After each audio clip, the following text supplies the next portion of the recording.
PND classes में आप सभी का हार्दिक स्वागत है। आज अपना नया टॉपिक शुरू होगा। टॉपिक का नाम है कारक प्रकरण।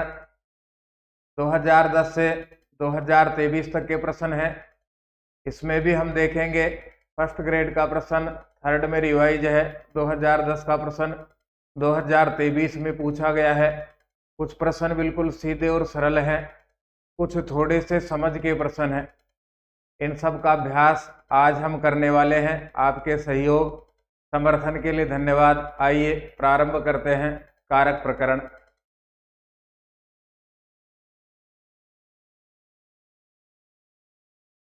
यस्य क्रियया सह साक्षात संबंधो भवति तस्य नाम। जिसका क्रियया सह क्रिया के साथ साक्षात सीधा या प्रत्यक्ष संबंध होता है उसे कहा जाता है। उसकी परिभाषा है कारक। 2010 में पूछा गया। 4 परिभाषाएं हम कारक की पढ़ते हैं। क्रियाजनकत्वम कारकम, क्रिया को जन्म देने वाला कारक होता है। क्रिया निष्पादकत्वम कारकम, क्रिया को निष्पन्न करने वाला कारक होता है।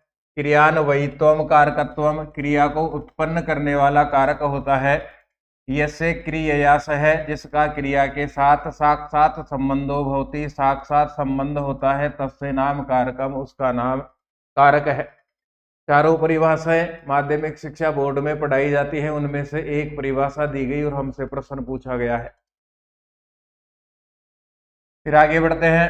कारकों की संख्या है, कारकों की संख्या 6 और विभक्तियों की संख्या संस्कृत भाषा में 7 होती है। विभक्तियां 7 होती हैं। कारक कौन कौन से हैं? कर्ता कारक प्रथमा विभक्ति, कर्म कारक द्वितीय विभक्ति, करण कारक तृतीया विभक्ति, संप्रदान कारक चतुर्थी विभक्ति, अपादान पंचमी विभक्ति, अधिकरणम षष्ठी विभक्ति। दोनों को लग करेंगे तो ये होगा अपादान,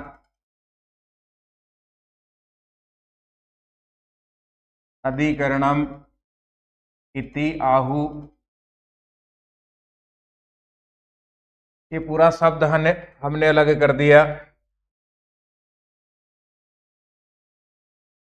कर्ता में प्रथमा, कर्म में द्वितीय, करण में तृतीय, संप्रदान में चतुर्थी, अपादान में पंचमी और अधिकरण में सप्तमी विभक्ति होती है। कारकाणि षट, कारकों की संख्या है 6। फिर आगे बढ़ते हैं। निम्न में से कारक नहीं है। कर्ता कारक है, यहाँ विभक्ति है। कर्ता में प्रथमा स्वतंत्र है कर्ता, अधिकरण सप्तमी, आधारोधिकरणम। संबंध, इसमें विभक्ति है षष्ठी, लेकिन इसमें कारक नहीं होता है। और संप्रदान में विभक्ति है चतुर्थी, संप्रदान में विभक्ति होती है चतुर्थी। अब देखिए षष्ठी में कारक क्यों नहीं होता है। एक उदाहरण हम पढ़ते हैं।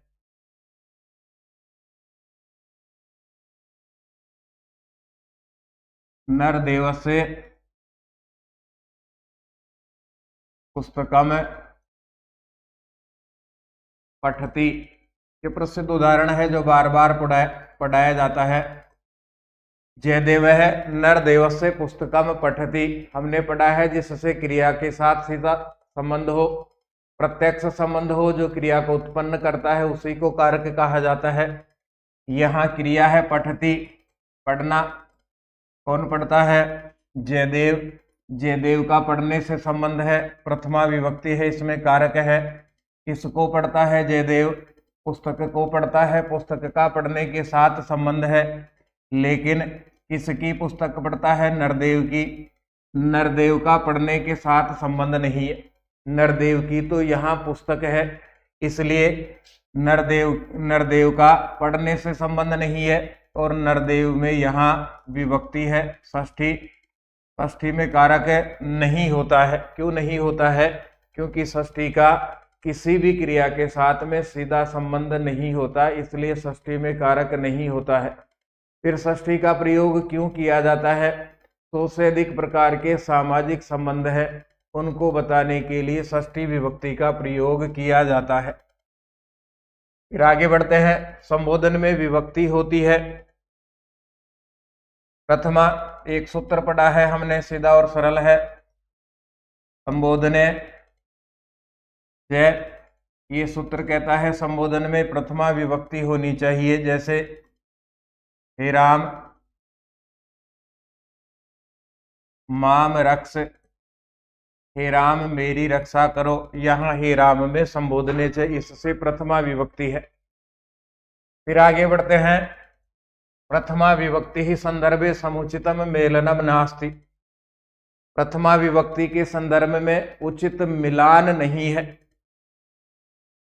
परिमाण मात्रे प्रथमा, ये सही है, परिमाण मात्र में प्रथमा होती है, लेकिन इसका उदाहरण उच्चई निचई ये नहीं है। इसका उदाहरण है द्रोणो व्रीहि। किसी भी पदार्थ का मापतोल बताने के लिए 1 लीटर, 10 लीटर, 5 मीटर, 10 मीटर, किसी भी पदार्थ का मापतोल बताने के लिए प्रथमा विभक्ति होती है। इसका उदाहरण है द्रोणो व्रीहि। वचन, वचन का अर्थ है संख्या, संख्या बताने के लिए प्रथमा विभक्ति, ये सही उदाहरण है। एक है, दवौ बहवः, 1 2 या अनेक। प्रातिपदिकार्थ मात्रे प्रथमा, प्रातिपदिक मात्र में प्रथमा होती है। किसी भी पदार्थ की नियम से या निश्चित अर्थ की उपस्थिति को प्रातिपदिक कहा जाता है। इसके 2 प्रकार के उदाहरण हैं। पहले उदाहरण है नियत लिंगी, जिनमें निश्चित लिंग होता है। 3 उदाहरण इसके पढ़े जाते हैं, कृष्ण है, श्री और ज्ञानम। दूसरा प्रकार है प्रातिपदिक मात्र का अनियत लिंगी। 2 उदाहरण इसके पढ़े जाते हैं, उच्चई और नीचई। तो ये उच्चई और नीचई ये प्रातिपदिक मात्र के उदाहरण है। लिंग मात्रा अधिक के प्रथमा, लिंग मात्र की अधिकता में प्रथमा। 3 उदाहरण इसके हैं, तटह, तटी, तटम। देखिए एक ही सूत्र है, सब प्रकार का निचोड़ ये सूत्र लेता है। ये प्रथमा विभक्ति में प्रातिपदिकार्थ लिंग परिमाण वचन मात्रे प्रथमा, यह सूत्र पहली बार ही आया है और पहली बार में सब प्रकार का निचोड़ इसने लिया है। परिमाण मात्र में कौन सा, वचन बताने में कौन, वचन के उदाहरण कौन से हैं, प्रातिपदिक के उदाहरण कौन से हैं, और उसमें दोनों प्रकार पूछ लिए, नियत लिंगी और अनियत लिंगी। सामान्य रूप से हम नियत लिंगी को याद करते हैं, कृष्ण है, श्री ज्ञानम, या दोनों को साथ याद करते हैं, कृष्ण है, श्री ज्ञानम, उच्चई नीचई। अलग अलग प्रकार से हम याद नहीं करते हैं। और लिंग मात्र की अधिकता तटह, तटी, तटम। ये सूत्र है इसका, प्रातिपदिकार्थ लिंग परिमाण वचन मात्रे प्रथमा। सबको अलग करते चलेंगे तो ये पहला होगा लिंग, 2 परिमाण, 3 वचन, 4 प्रकार के उदाहरण, 4 प्रकार के नियम, या इस सूत्र के 4 भाग है और चारों हमने पढ़ लिए। प्रातिपदिकार्थ हो गया, लिंग हो गया, परिमाण हो गया और वचन हो गया। फिर आगे चलते हैं। कर्तुः क्रियया आप्तुम कारकम कर्म संज्ञम स्यात् रिक्त स्थानम पूर्यम पूर्यत इष्टम इष्टतरम इष्टतमम या इष्टकरम। देखिए कर्तुरीप्सित तमम कर्म, सूत्र को अलग कीजिए।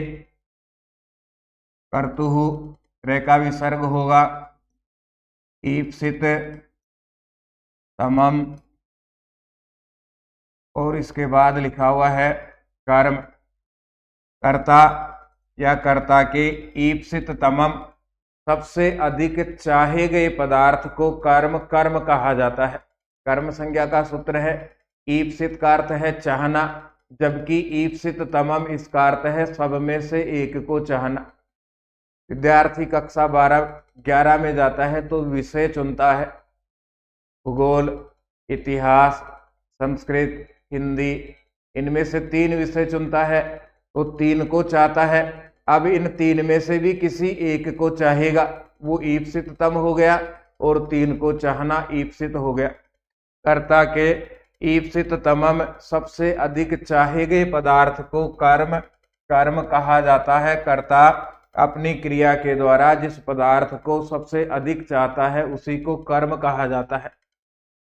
कर्तुः क्रियया, कर्ता क्रिया के द्वारा आप्तुम इष्टतमम कारकम, चाहे गए पदार्थ को कर्म संज्ञम साथ कर्म संज्ञक कहा जाता है।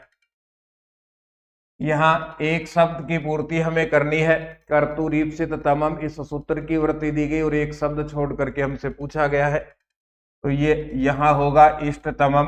कर्तु क्रिया आप्तुम इष्टतमम कारकम कर्म संज्ञम साथ, कर्ता के कर्म के द्वारा अत्यधिक चाहे गए पदार्थ को कर्म संज्ञक कहा जाता है। फिर आगे बढ़ते हैं। कर्मणि किम भवति, कर्म में क्या है, तो कर्म में द्वितीय विभक्ति है। इसका सूत्र हम पढ़ते हैं, कर्मणि द्वितीय, इसी में इसका अर्थ लिखा हुआ है। कर्मणि कर्म में द्वितीय है, लेकिन वृत्ति भी पढ़नी पड़ती है। अनुक्ते कर्मणि, अनुक्त कर्म में द्वितीय स्यात्, द्वितीय होती है। अनुक्त कर्म में द्वितीय होती है। कर्तरी कर्म और भाववाच्य से संबंधित भी है। इसके बाद का प्रश्न देख करके हम समझेंगे कि द्वितीय, ये उत्तर है इसका। अनुक्त कर्म में विभक्ति होती है। एक ही वर्ष में 2 जिलों से पूछा गया प्रश्न, जयपुर और टोंक से। अनुक्त अप्रधान या गौण, एक ही शब्द के 3 पर्यायवाची हैं। इनमें कौन सी विभक्ति होगी? अनुक्त कर्म में, अप्रधान कर्म में, गौण कर्म में कौन सी विभक्ति होती है? तो इनमें विभक्ति होती है द्वितीय। अब इसके विपरीत होंगे अनुक्त, तो हम कहेंगे उक्त। अप्रधान तो प्रधान, गौण मुख्य। यदि ऐसा कर्म हो तो वहां विभक्ति होती है प्रथमा। अनुक्त अप्रधान गौण कर्म होगा, विभक्ति होगी द्वितीय। उक्त प्रधान और मुख्य कर्म होगा, विभक्ति होगी प्रथमा। ये काम में आता है कर्मवाच्य, और ये काम में आता है कर्तरीवाच्य। कर्तरीवाच्य के अप्रधान कर्म में द्वितीय विभक्ति होती है, जबकि ये काम में आता है कर्मवाच्य में। कर्मवाच्य के प्रधान कर्म में, कर्मवाच्य के उक्त कर्म में, कर्मवाच्य के मुख्य कर्म में प्रथमा विभक्ति होती है। ये दोनों में अंतर है। अनुक्त कर्म, अप्रधान कर्म या गौण कर्म, इसमें कौन सी विभक्ति होगी? द्वितीय विभक्ति। यदि उक्त है, प्रधान है, मुख्य कर्म है, या फिर कर्तरीवाच्य का कर्म है तो वहां पर विभक्ति होगी। तो कर्मवाच्य का मुख्य कर्म है तो वहां विभक्ति होगी प्रथमा। फिर आगे बढ़ते हैं। बलीम याचते वसुधाम इत्यस्मिन् रेखांकित पदे संज्ञा सूत्रस्य स्तः। इस रेखांकित पद में संज्ञा सूत्र है। बलि से चाहता है वसुधा को। सामान्य रूप से याच धातु या फिर याचते हमें लिखा हुआ दिखाई देता है तो हम कहते हैं कि वहां पर अप्रधान कर्म में द्वितीय विभक्ति होती है, और इसका सूत्र है अकथितंच। अकथितंच, कहीं भी याचते लिखा हुआ हमें दिखाई देता है तो हम अंदाज लगाते हैं कि निश्चित ही ये अकथितंच सूत्र का उदाहरण होना चाहिए। लेकिन यहाँ थोड़ा बदल करके पूछा गया, बलि से चाहता है वसुधा को। याच धातु के 2 कर्म है, प्रधान और अप्रधान। प्रधान कर्म और अप्रधान कर्म। अप्रधान कर्म में अकथितंच सूत्र लगता है और प्रधान कर्म होता है उसमें कर्तुरीप्सित तमम कर्म सूत्र लगता है। ये याद रखना है हमें। बलि से चाहता है वसुधाम, धरती को। बलि से याचना करता है धरती की। मुख्य कर्म है भगवान विष्णु का यहाँ पर वसुधा को चाहना। ये मुख्य कर्म है। वसुधा या धरती मिली राजा बलि से तो ये गौण कर्म है यहाँ पर। अकथितंच सूत्र गौण कर्म में काम करता है। याच धातु का मुख्य कर्म है वसुधाम, इसलिए यहाँ पर सूत्र काम करेगा कर्तुरीप्सित तमम कर्म। इस सूत्र के द्वारा सब में से एक पदार्थ को चाहा गया। दो पदार्थ है या बलि और वसुधा। यहाँ पर इस सूत्र के द्वारा धरती को चाहा गया। दोनों पदार्थों में से धरती ईप्सित है, इसलिए कर्तुरीप्सित तमम इस सूत्र के द्वारा वसुधा की कर्म संज्ञा और द्वितीय विभक्ति। ये तो इसका उत्तर हो गया। यदि रेखांकित तो होता बलीम तो इसका उत्तर होता यहाँ पर कर्म संज्ञा एकथितंच सूत्र के द्वारा। देखिए इसी प्रकार का दूसरा उदाहरण, माणवकम पंथानम पृच्छति, बालक से पंथानम मार्ग को पृच्छति पूछता है। रेखांकित पद से कर्म संज्ञा विधायक सूत्रमस्ति। ये भी 2022 में पूछा गया। ये भी हमने पढ़ा है। पृच्छ इसके दो कर्म है और इसका लिखा हुआ मिलता है उदाहरण में पृच्छति। यदि पृच्छति या पृच्छ धातु हो तो वहां पर निश्चित ही सूत्र काम करता है एकथितंच। लेकिन वो एकथितंच काम किस में करेगा? गौण कर्म में। तो पहले तो गौण कर्म ढूंढ लीजिए। बालक से रास्ते को पूछता है। एक व्यक्ति एक स्टेशन से दूसरे स्टेशन, एक गली से दूसरी गली जा रहा है, तो रास्ते का पता नहीं है। व्यक्ति का मुख्य काम है रास्ता पूछना। यहां पर पंथानम रास्ते को पूछ रहा है, ये मुख्य कर्म हो गया। इससे पूछा माणवकम बालक से, ये गौण कर्म हो गया। बालक नहीं होगा तो वृद्ध से पूछेगा, महिला से पूछेगा, पुरुष से पूछेगा, सब नहीं मिलेंगे तो मोबाइल में रिचार्ज करके गूगल मैप की सहायता से ढूंढेगा। तो यहाँ पर पंथानम मुख्य कर्म है, माणवकम गौण कर्म में है। हमसे पंथानम के विषय में पूछा गया है। पंथानम मुख्य कर्म है, इसलिए यहाँ सूत्र काम करेगा कर्तुरीप्सित तमम कर्म। यदि हमसे पूछा जाता माणवकम गौण कर्म के विषय में तो हम कहते एकथितंच। ये थोड़ा समझ का प्रश्न है। सबने आने के बाद में यही उत्तर बताया था कि एकथितंच है। जैसे जैसे अपने गुरुजनों से समझा तो फिर अकल भी ठिकाने आई कि यहाँ ये नहीं है, एकथितंच नहीं है, कर्तुरीप्सित तमम कर्म। इस सूत्र के ये दोनों उदाहरण हैं। अनुवसति वैकुंठम हरिहि उदाहरणेऽस्मिन् कस्य सूत्रस्य उपयोगिता भवति? उपसर्गः क्रियायोगे एकथितंच उपानवध्याङ्ग वसः अधिसिंगस्तासाम कर्म। अनुवसति पीछे रहते हैं, वैकुंठम वैकुंठ को, हरिहि भगवान हरि। एक व्यक्ति स्वर्ग में भगवान से मिलने के लिए गया। द्वारपाल से प्रश्न किया कि हरि कहाँ है? उत्तर मिला अनुवसति पीछे रहते हैं। अनुवसति पीछे रहते हैं, वैकुंठम वैकुंठ को, हरि ही हरि भगवान हरि तो वैकुंठ के पीछे रहते हैं। इस उदाहरण में किस सूत्र की उपयोगिता है? यह किस सूत्र का उदाहरण है?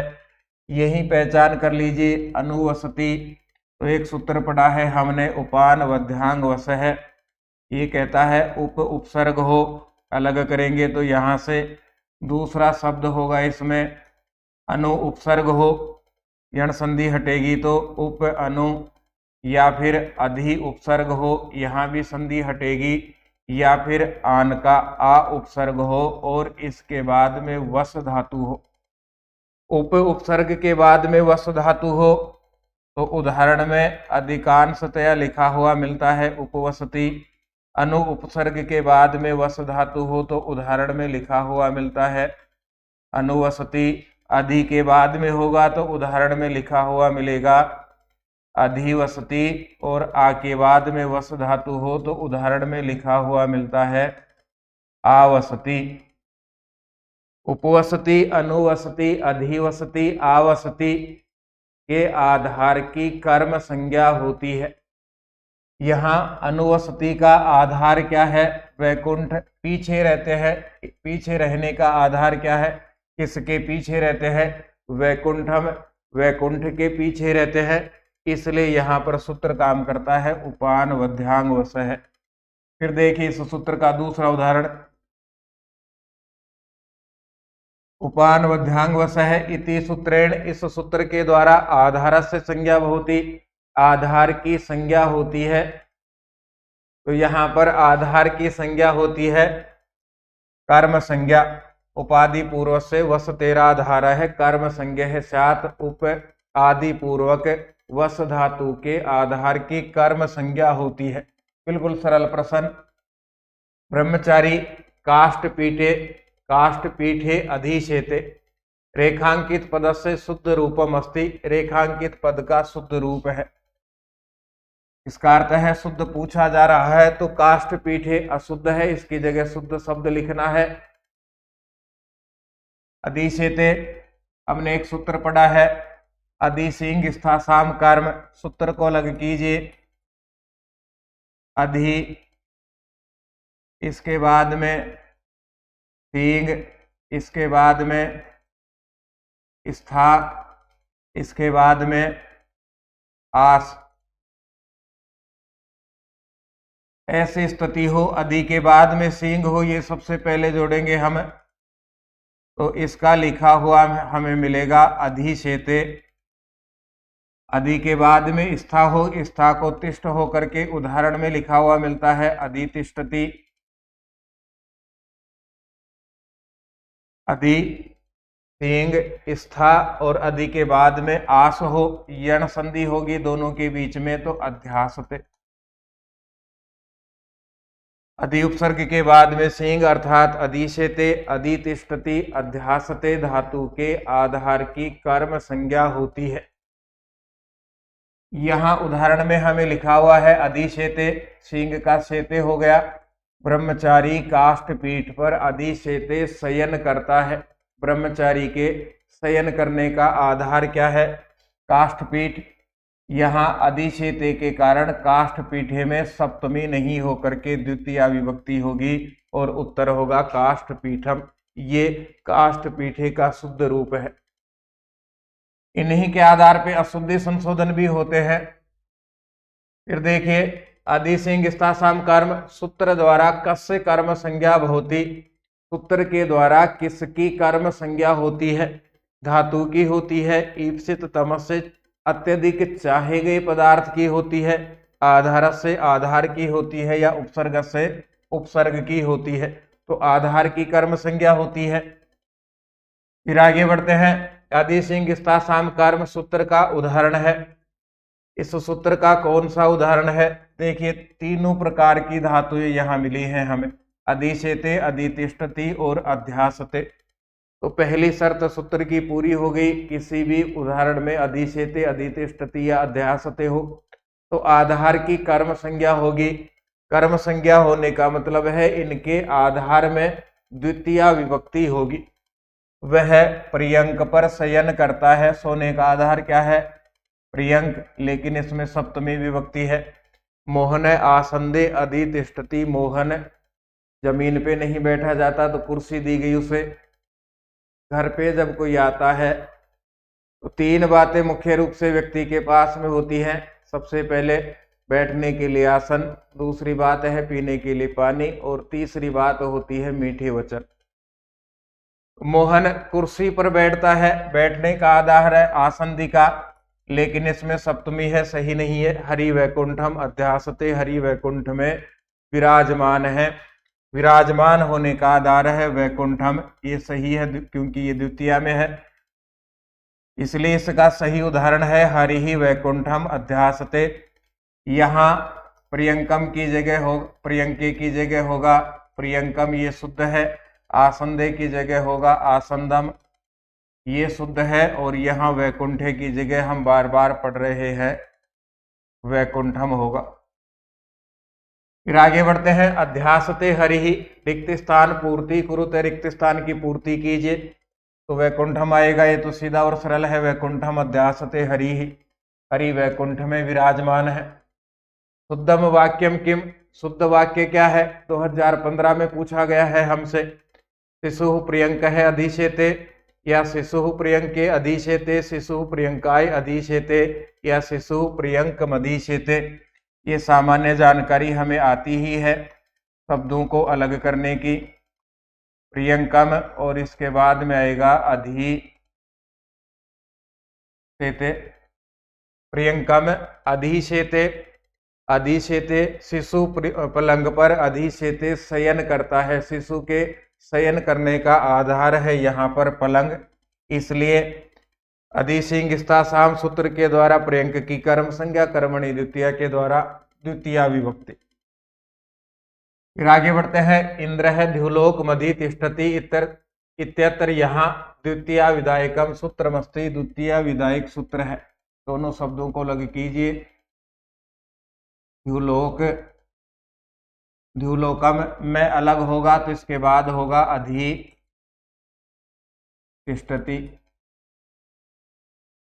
वाक्य में अधि तिष्ठति दिखाई देता है तो उसके आधार की कर्म संज्ञा होती है। इंद्र द्युलोक में विराजमान है। कहाँ विराजमान है? द्युलोक। इंद्र के विराजमान होने का आधार क्या है? यहाँ द्युलोकम। तो द्युलोक में द्वितीय विभक्ति और कर्म कारक अधितिष्ठति लिखा हुआ है तो ये रहा स्था। इस सूत्र का ये उदाहरण है अधिसिंग स्थासाम कर्म सूत्र का। फिर आगे बढ़ते हैं। कालाधवनोर अत्यंत संयोगे इत्यस्य उदाहरणम किम, इसका उदाहरण क्या है? 2015 में पूछा गया है। कारक प्रकरण में सूत्र को अलग करेंगे, उसी में सूत्र का अर्थ है काल अध्वनो फिर अत्यंत संयोगे। देखिए यहां पर अत्यंत का अर्थ है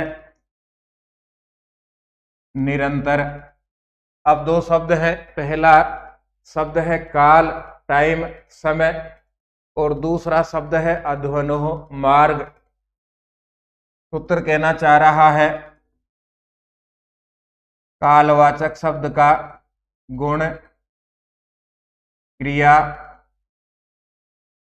और द्रव्य के साथ में निरंतर संयोग हो।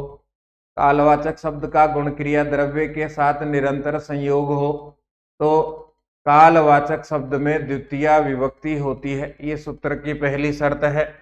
जैसे एक उदाहरण द्रव्य का हम पढ़ेंगे। मासम गुड़धाना, महीने भर तक गुड़धानी खाता है। अमीर आदमी है, खाने पीने की पर्याप्त व्यवस्था है तो एक महीने तक केवल उसने गुड़धानी खाई। अब महीने का मतलब 30 दिन नहीं है। आज खा गया, फिर अगले महीने 1 दिन खा गया, फिर 6 महीने बाद 4 दिन खा गया, फिर 12वें महीने पूरे बचे हुए को फांक गया। ऐसा नहीं, निरंतर आज भी, कल भी, परसों भी, 1 तारीख से लेकर के 30 तारीख तक लगातार उसने गुड़धानी खाई तो यह है निरंतर संयोग। दूसरा उदाहरण देखिए। सूत्र का दूसरा नियम भी इसी के साथ हो जाएगा। यहाँ काल है तो यहाँ हो जाएगा मार्ग या अध्वनवाचक शब्द का गुण क्रिया द्रव्य के साथ निरंतर संयोग हो तो मार्ग बताने वाले शब्द में द्वितीय विभक्ति होती है। अब लौट के आ जाइए उदाहरण की ओर। क्रोशम कुटिला नदी, क्रोशम 1 कोस तक, ये मार्ग बता रहा है शब्द। क्रोशम 1 कोस तक, कुटिला टेढ़ी मेढ़ी है कौन? नदी। 1 कोस तक नदी टेढ़ी मेढ़ी है तो ये पहला शब्द तो हो गया मार्ग। मार्गवाचक का कुटिला टेढ़ा मेढ़ा होना ये गुण है। मार्गवाचक का गुणवाचक शब्द के साथ में संयोग है, निरंतर संयोग है। 1 कोस तक लगातार टेढ़ी मेढ़ी है, इसलिए काला धवनोर अत्यंत संयोगे यहाँ पर क्रोशम कुटिला नदी इस सूत्र में काम करता है। पंचवर्षाणी अधीते 5 वर्ष तक पढ़ता है। पंचवर्षाणी अधीते 5 वर्ष तक पढ़ता है। पंचवर्षाणी 5 वर्ष, ये यहाँ पर समय बता रहा है तो कालवाचक शब्द है और अधीते पढ़ना ये क्रियावाचक शब्द है। कालवाचक का क्रियावाचक शब्द के साथ में संयोग है तो यहाँ पर सूत्र काम करेगा काला धवनोर अत्यंत संयोगे। कालवाचक का या मार्गवाचक का गुण क्रिया द्रव्य के साथ में निकट का संयोग होने पर कालवाचक शब्द में द्वितीय विभक्ति होती है। होशियार बालक था, 5 वर्ष तक लगातार पढ़ा, छुट्टी भी नहीं की, बीच में कभी जीमने भी नहीं गया। बुलावे बहुत आए इसके पास में, सबने निमंत्रण भी दिए और कसम भी दिलाई कि जीमने आएगा ही नहीं, शादी होगी नहीं तेरे बिना, लेकिन गया नहीं। ईमानदार बालक था। अंतरा के योग में विभक्ति होती है। 2 बार पूछा गया प्रश्न 2013 करौली जिले से और फर्स्ट ग्रेड 2022 में। अंतरांतरेण युक्त द्वितीय विभक्ति होती है। देखिए सूत्र है इसका, अंतरांतरेण युक्त ए के स्थान पर अवग्रह के स्थान पर ए लिखिए, 2 शब्द हो जाएंगे। पहला अंतरा बीच में, अंतरेण के बिना। इन दोनों अव्ययों के योग में द्वितीय विभक्ति होती है। तो उदाहरण इसके हम पढ़ते हैं। अंतरा त्वाम माम च हरिहि, आप और मेरे दोनों के मध्य में हरि है। यहाँ पर इन दोनों ही शब्दों में द्वितीय विभक्ति है। आप और मेरे दोनों के मध्य में हरि है। और दूसरा उदाहरण है ज्ञानम अंतरेण, ज्ञान के बिना न मुक्ति ही, ज्ञान के बिना मुक्ति नहीं है। फिर आगे बढ़ते हैं। निक्सा इत्यस्य योगे का विभक्ति ही भवति, अभितय परितय समया निक्सा हा प्रतियोगेपि। इन सब अव्ययों के योग में द्वितीय विभक्ति, इन सब अव्ययों के योग में द्वितीय विभक्ति होती है। ये इसका वार्तिक लिखा हुआ है।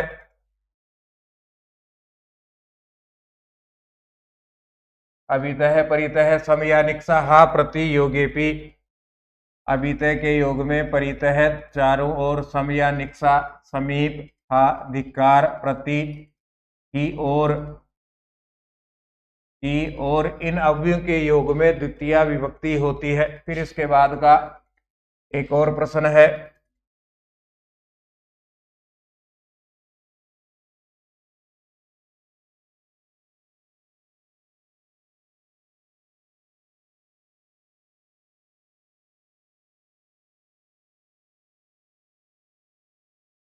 अभितः के योग में विभक्ति होती है, तो अभितः के योग में द्वितीय विभक्ति होती है।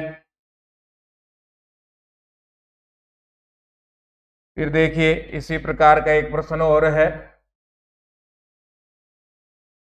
निम्न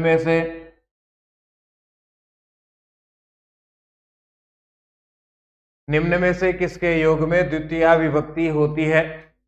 तो सहअव्यय के योग में तृतीया, सह, समम, साकम, सार्धम, इन अव्ययों के योग में तृतीया विभक्ति होती है। फिर अभितः, अभी पढ़ा, इसके योग में द्वितीया।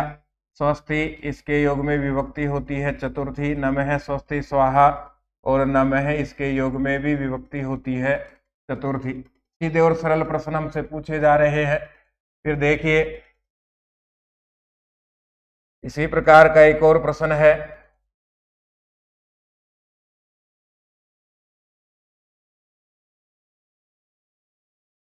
द्वितीय विभक्ति ही भवति, द्वितीय विभक्ति होती है। अभी हमने एक वार्तिक पढ़ा है। अभितः परितः समया निक्सा हा प्रतियोगेपि, इनके योग में द्वितीय। जैसे इसका उदाहरण है हा कृष्ण, कृष्णम अभक्तम,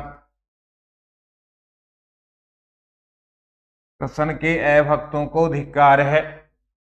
धा धातु के योग में चतुर्थी, भी धातु के योग में पंचमी और साकम, समम, सार्धम, इन अव्ययों के योग में तृतीया। ये अव्ययों से संबंधित प्रश्न पूछे जा रहे हैं। बिल्कुल सरल प्रश्न है लेकिन सबका सार इनमें पूछा गया है। फिर देखिए इसी प्रकार का एक और प्रश्न है।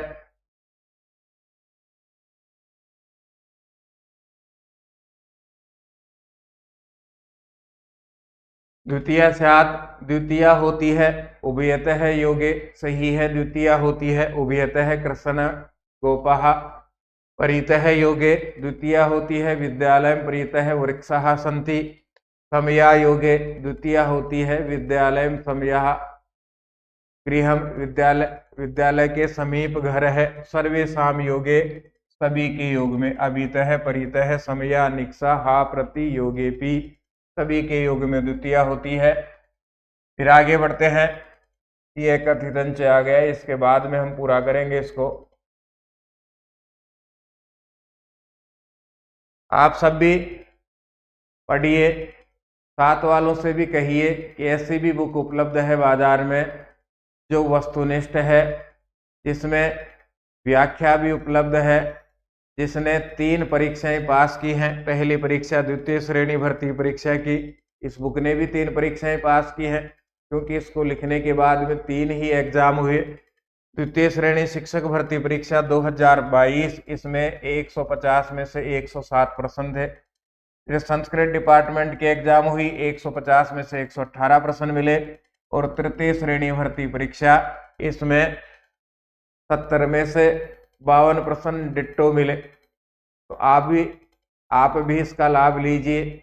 एकमात्र ऐसा ऑप्शन उपलब्ध है जिसमें 2009 से 2023 तक के प्रश्न हैं, टॉपिक वाइज हैं, टॉपिक में भी क्रमबद्ध रूप से लिखे हुए हैं। तो पढ़ने के बाद में आप अपने सुझाव